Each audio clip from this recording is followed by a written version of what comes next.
ആദ്യം തന്നെ ഒന്നാം പാലും രണ്ടാം പാലും എടുത്ത് വയ്ക്കുക. നമ്മളിപ്പോൾ എടുത്തിരിക്കുന്നത് കരിപ്പൂട്ടിയുടെ പൊടിയാണ് നമ്മളെടുത്തിരിക്കുന്നത്.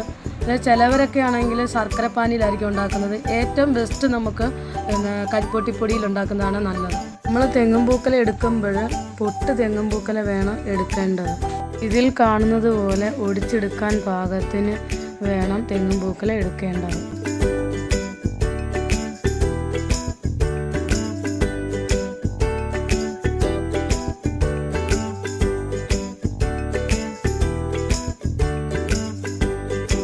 ഇത് നമ്മൾ പേസ്റ്റ് രൂപത്തിൽ അരച്ചെടുക്കുക.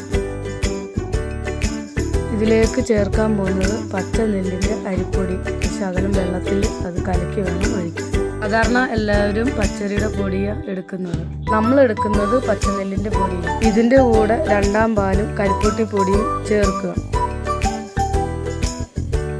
ഇത് കുറുകി വരുമ്പോഴത്തേക്ക് ഒന്നാം പാൽ ഒഴിക്കുക. അതോടൊപ്പം കൈ വിടാതെ ഇളക്കിക്കൊണ്ടിരിക്കുക.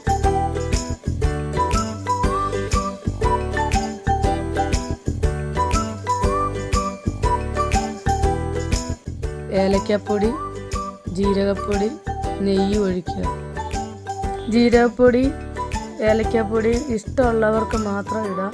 പിന്നെ ഇട്ടില്ലെങ്കിലും കുഴപ്പമില്ല, ഇട്ടാൽ നല്ല ഗുണമാണ്.